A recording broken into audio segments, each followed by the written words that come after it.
Première lecture de l'Apocalypse de Saint Jean, chapitre 18, versets 1 à 2, puis 21 à 23, et chapitre 19, versets 1 à 3, puis verset 9a. Moi, Jean, j'ai vu descendre du ciel un autre ange, ayant un grand pouvoir, et la terre fut illuminée de sa gloire. Il s'écria d'une voix puissante: elle est tombée, Babylone la grande. La voilà devenue tanière de démons, repère de tous les esprits impurs, repère de tous les oiseaux impurs, repère de toutes les bêtes impures et répugnantes. Alors un ange plein de force prit une pierre pareille à une grande meule et la précipita dans la mer, en disant: ainsi, d'un coup sera précipitée Babylone, la grande ville. On ne la retrouvera jamais plus. La voix des joueurs de sitar et des musiciens, des joueurs de flûte et de trompette, chez toi ne s'entendra jamais plus. Aucun artisan d'aucun métier chez toi ne se trouvera jamais plus. Et la voix de la meule chez toi ne s'entendra jamais plus. La lumière de la lampe chez toi ne brillera jamais plus. La voix du jeune époux et de son épouse chez toi ne s'entendra jamais plus.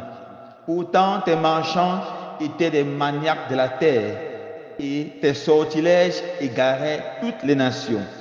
Après cela, j'entendis comme la voix forte d'une foule immense dans le ciel qui proclamait: Alléluia! Le salut, la gloire, la puissance à notre Dieu. Ils sont vrais, ces jugements. Ils sont vrais, ils sont justes, ces jugements. Il a jugé la grande prostituée qui corrompait la terre par sa prostitution. Il a réclamé justice du sang de ses serviteurs qu'elle a versé de sa main. Et la foule reprit: Alléluia! La fumée de l'incendie s'élève pour les siècles des siècles. Puis l'ange me dit: écris, heureux les invités au repas des noces de l'agneau. Parole du Seigneur. Nous rendons grâce à Dieu. Frères et sœurs bien-aimés, alors que nous attendons progressivement vers la fin de l'année liturgique et même de l'année civile, la première lecture de ce jour nous donne à méditer sur la fin des temps. Bien sûr, Saint Jean utilise un langage imagé, un langage apocalyptique, pour parler de deux réalités en même temps. Premièrement, il parle de Babylone, de la chute de Babylone, la grande prostituée. Babylone qui se sentait toute puissante et qui égarait le monde avec ses sortilèges. Il annonce la destruction totale de Babylone. Ceux qui écoutaient Jean en ce moment comprenaient bien de qui il parlait. Babylone, en fait, c'était l'ancien royaume qui a régné pendant longtemps et qui a été renversé. Au moment où Jean écrit sa lettre, c'est Rome, la nouvelle Babylone. Babylone représente Rome. Rome était cette cité païenne qui persécutait les chrétiens, qui faisait tuer les martyrs. Rome, c'était cette cité païenne qui propageait la haine, le mensonge. Rome était cette cité païenne avec ses jeux vraiment contre nature. On connaît, ils avaient des colisées où des hommes étaient jetés aux bêtes. Ils organisaient des séances d'orgie où des gens devaient faire des relations sexuelles en groupe. Ils organisaient tout genre de plaisirs mondains. Et pire encore, ils imposaient leur culture païenne au monde entier. Alors Jean annonce la destruction de Rome, la destruction totale de Rome. Et ce qui va se passer quelques années plus tard, Rome sera détruite. Mais plus encore, il annonce la destruction du mal, car Babylone représente en fin de compte Satan et tous les sémeurs d'iniquité. Tous ceux qui séduisent les autres et les conduisent au péché. Tous ces systèmes de séduction, ces systèmes de méchanceté et ces systèmes de mal. Jean annonce leur destruction. Ils seront vaincus. Ils vont être précipités au fond des abîmes et chez eux, il n'y aura plus de succès.